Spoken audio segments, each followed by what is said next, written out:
This is the ISG Digital Dish.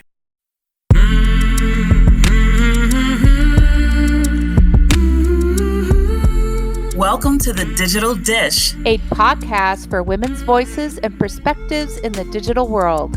I'm Lois. I'm Missy. And I'm Jeannie. And we want to make sure smart women and their points of view were being heard.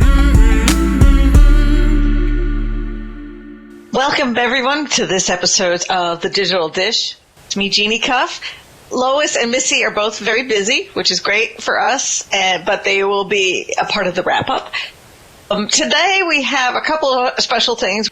We have our president of our company, Todd Lavieri, announcing the Women in Digital Awards. And I am interviewing Radhika Krishnan, who is she's the chief product officer at Hitachi Vantara. And she's absolutely just so smart and so interesting to talk to. And she's got a focus on diversity in AI, but she's also got a background in talking about diversity in product design and things like that. So she's really a great interview. So I hope you enjoy, as well as the announcement from our president, Todd Lavieri.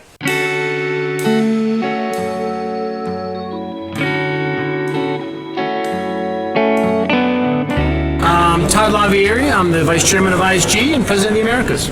Well, Lois had the obvious brainchild of Women in Digital now a few years ago now. And that has just continued to grow and more. But what I love is now it's taken on a life of its own. And every year it gets a little bigger, a little broader. I mean, COVID maybe set us back a little bit because we weren't able to engage in the events live.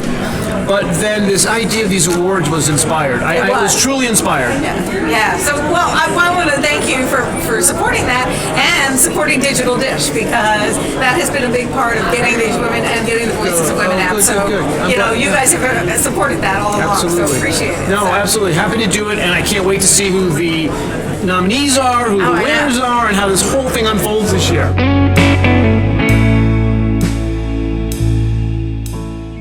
My name is Radhika Krishnan. I am the Chief Product Officer and a General Manager at Hitachi Vantara. Great. So one of the things we talked about, you have a lot of different interests. One of them is diversity in the boardroom, venture capital for South Asian women. But your real passion is on data analytics and AI, diversity in AI. So just for grins, I did a little Google search on recent issues in diversity in AI, and I had got 43,000 responses. And I know you gave a speech on this recently. So kind of, give us your feedback, your what you talked about in Miami a few weeks ago. So I'd love to hear your point of view on that. Sure thing. So, so here is the reality of the universe that we live in. We've had biases in our society stemming from, race, ethnicity, gender, and a variety of other factors. And lo and behold, a lot of those biases kind of get carried into technology that we design. And very much so in the case of AI and ML, which are all anchored around data and data analytics. And so what you end up seeing is that a lot of these biases get not just carried over, but accentuated and exacerbated when you try to institutionalize it using algorithms and software and things of that nature. And so the fundamental concern that I have, Missy and Jeannie, is that if we let that continue, if we're not shedding a spotlight on it and creating awareness around it, you run the risk of kind of regressing back to a very dystopian society where, these cultural biases were even more pronounced. Right. Well, I mean, just the things we're excluded on, it ranges from plumbing to, we've lost Missy, from plumbing to, in fact, just like they were talking about trials for drugs the other day and assumptions that are made about how women and men, and I know that's been around for a while, but we're really talking about the functionality of everyday tools and equipment, right? So the reality is, there is decision-making that's being front-ended by software and technology in just about every aspect of our life. Think about your kid's college admission. While all the applications are getting screened by software, think about that loan that you applied for, or, that the job that you applied for, right? And on and on and on. That's what I was going to say, the job. You've got that got set up early, and it's just out of control. They're just knocking women out of it because they don't have exactly the right, something crazy. I don't even know how they set that up. And in the extreme case, we're also talking about, issues around safety and so on, right? You actually have these same algorithms that are actually picking up likely offenders and making decisions around which offenders are likely to repeat an offense a second time. And all of these are getting determined by AI and ML, right? So when you have intrinsic bias, then, you essentially end up discriminating against certain portions of the society without even knowing that you're doing it. Yeah, that's right. For you, you were saying that when you talked about this in Miami, so many women came up to you after your speech. Give me some stories they were telling you. You said you basically were accosted by women saying, "Oh my God, yes." That is indeed true. A lot of these women, Jeannie, are in an entrepreneurial mode, relatively young crowd that, is actually very vested in tech and looking to, go at it on their own, right? So very entrepreneurial in nature. And, as they think about, the challenges that this, bias in AI presents, they can see very many ways that they could get impacted by it personally. And they're also genuinely concerned for the impact that this is going to have on, their generation and then in generations that are, further out into the future. And so the fundamental nature of the concerns were what we don't know actually could actually impact us in a very negative way. And, whether that be in terms of securing VC capital or the safety of citizens all around, right? Case in point, AI/ML actually very much dictates the way that self-driving cars perform.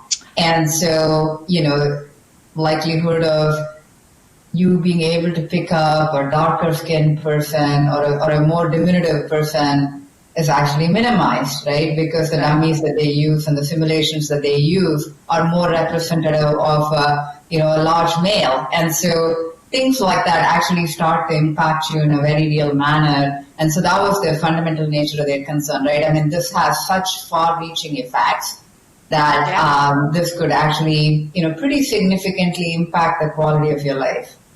So tell me, I know you're a partner at Hitachi Vantara. Can you talk about how this affects the changes that you're making at your company, or what are you doing to make sure that women are included and be part of the decision-making process?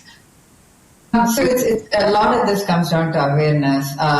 For better or for worse, we're all very subject to biases and unconscious ones at that. And so, it's being actually aware of your unconscious bias. We ran a training for our leadership team here around unconscious bias and how to, pick up on, certain ways of engaging or, certain ways that you speak or certain ways that you make associations mentally and how you pull back from that.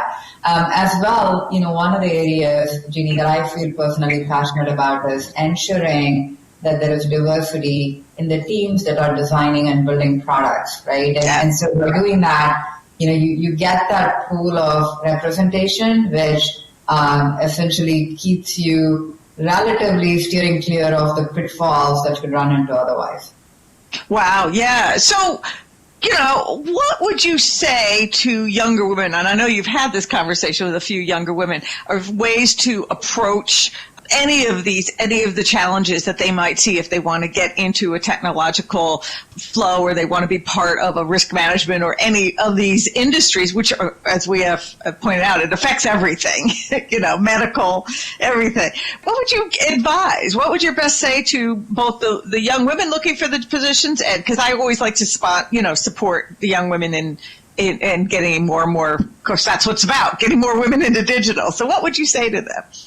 It's interesting you asked that question, Jeannie. Yesterday I was speaking at a conference and had an opportunity as well to meet with about 60 high school senior girls about careers in STEM.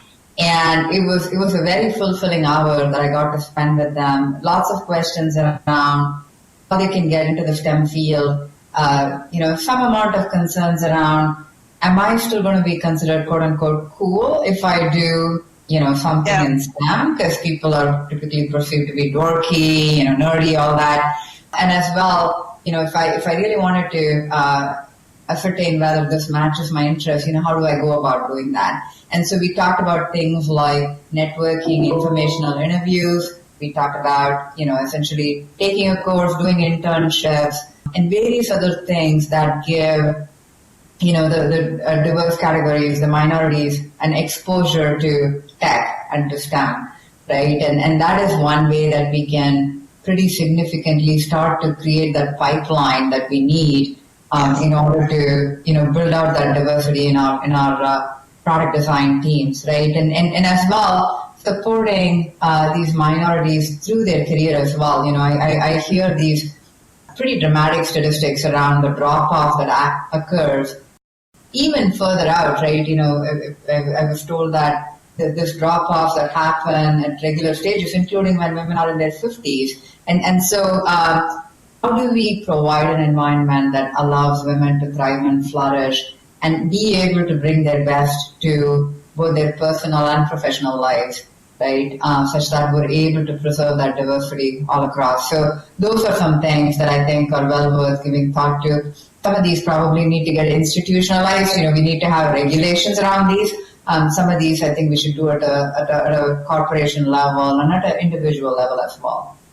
I think we need to incorporate more in like the 12-year-olds or 10-year-olds. I really do think that we're separating based on math skills, and I feel like, okay, well, everybody knows the math skills are taught from a male perspective. And the other thing is I tell everybody who asks, whatever interests you will become technical or will become an app. So follow it. Like, I really feel like we miss the creative energy for creative people who write or build content or make movies or something. And it's not just TikTok. There's so many other things you can do with those skills. So, I'm with you on this one. Is there anything else you want to say? Because you and I we could go on for 2 hours on this because I'm passionate about getting more girls into tech. So thank you for saying that. Is there anything else you wanted to bring up? Because I know the diversity for AI is really a key issue, but it's almost overwhelming because it's such a big deal. Yeah, no, and you're right. We can go on about this for hours together, but I will say, I think those are exactly the right priorities to go after, right? First of these is awareness.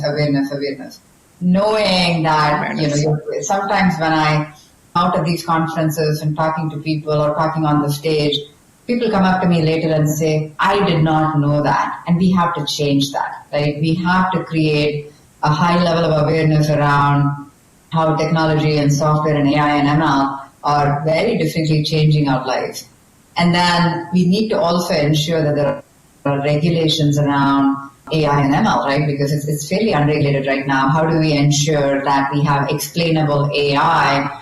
We have, algorithms that are fairly open, that have diverse data feeding into them, whether it's doing supervised or unsupervised learning, that, we're feeding the right kind of information so that they're coming up with the right kinds of decisions. And as well, to your point, I think ensuring that you have diversity in the product design teams at the leadership level and all the way down in the trenches, every single aspect of an organization needs to have diverse team members, right? And that is, quite candidly, the only way you ensure that we're not designing for one pocket or one subsegment and making the mistaken assumption that you're really designing it for the masses. Absolutely. Well, Radhika, thank you so much. Thank you so much for your time. And Missy, in and out, I'm going to have to explain her what ML is. And it's not you, Missy Lawrence. It is machine learning. But we will address that later. I like that. Let's go with that. Radhika, thank you so much. I know you're so busy, and good luck on your travels and your further speeches. And we really appreciate you taking the time. My pleasure. Thank you so much. And it was lovely talking to you ladies, and I hope this comes out well.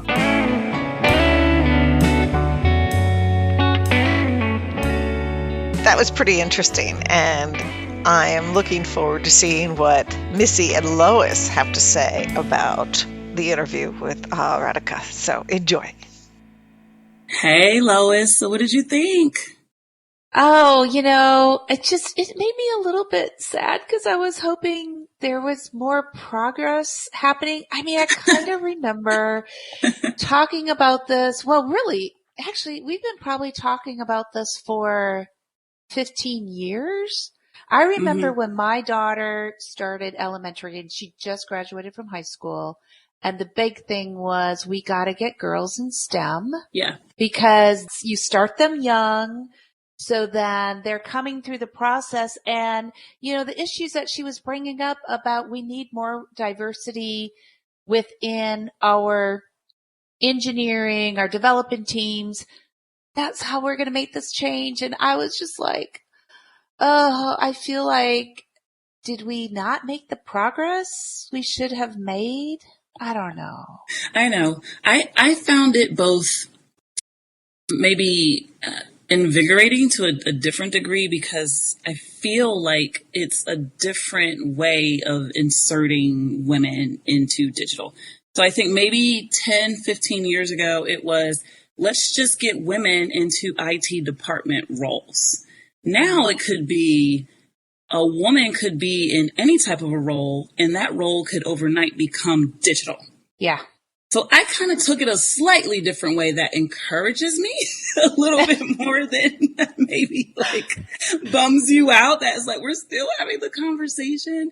And maybe 15 years from now, we will still be having the conversation about women in meta or women in NFT and Web3, right? But I think it's just that digital changes, like I'm doing air quotes, digital changes so much that there's roles for women in the evolution of technology. And maybe that's why it's still a conversation. But, I think you hit on something that just brought this literally just this weekend. I was chatting with my daughter with a couple other people, and she's getting nervous because she is going to college in the fall, and she chose engineering, and she got her class schedule, and she's got to start with calculus right away as soon as she gets there, and all these other, and she's starting to get nervous thinking, oh my God, I don't think this is for me. Like, I'm not sure I can do it. But someone said, which was just really insightful, is, trying to, you can do this. It's good. But the point is too, there are roles that haven't been created yet. Like, you don't even know. I bet when she graduates from college, even if she doesn't stay, core in the track that she has, maybe she, as we all know, you change your major multiple times, but you're probably going to find things that interest you that are related, because we're creating those new jobs all the time because of the impact of digital on so many facets of society and the different threads. So you're right. Maybe it is just, we had to have that initial push, but now it's getting broad and it's getting wide and it's getting much more interesting. Yeah. I think when Radhika was talking about just the unconscious biases in general, the more you get diversity into leadership positions, diversity into, any position, any work that's happening in technology, that will happen. And, the woman thing is just one thing. Now what you're talking about, we've got a next generation, right? So there's this multi-generational diversity of thought, and like just the female voice being more present throughout. And then Jeanne made a comment that I was like, whoa, like that's what it is. I think she said something about follow your passions or pursue your passions. And I think like college and this next generation that's coming up, everyone's going to go through their Odyssey years and figure out their thing. And whatever your thing is, in a dime, that thing is now an app, or that is a website already, or there's a digital community, or clubhouse rooms, or metaverse rooms, or Facebook groups. Like, you're digital just by sheer leveraging the technology, not necessarily that you are the one coding or you are the one who's actually working in IT, right? And the ability to influence. And I think that's probably, very different too in, those young women or anybody who has a diverse background coming into the workforce, they have had the opportunity to be an influencer in different ways than probably we had. And you're right. I think they're going to use those voices. They're thinking much differently than probably what we were thinking. We were on a singular track. Mm-hmm. I think they're going to have a much more unique way of looking at how things happen, how they engage, and how they influence the companies they become a part of. So you're right. Maybe this is a optimistic. You might have convinced me, Missy. This might be an optimistic story of we're getting into our next generation of innovators out there who are going to change the way the sorts of jobs that we take, the sorts of skill sets we bring, and how we're really going to drive some of these applications that affect us in every component that we use. Yeah. I have one question, and we can't probably answer it right now. Maybe we will in a future episode or something. But how do we get more Radhikas in the world? How do we get more women who are already in that very influential position out here talking about this and kind of carrying the torch, from past decades to the current decade to the future decades? That's kind of where my brain's going right now. I don't know. It's a good, I think many women know more than what they probably believe that they do. I think there is so much that women have seen through the various, journeys we've had. We might have had to take time off of work because we needed to be home with a family or your children.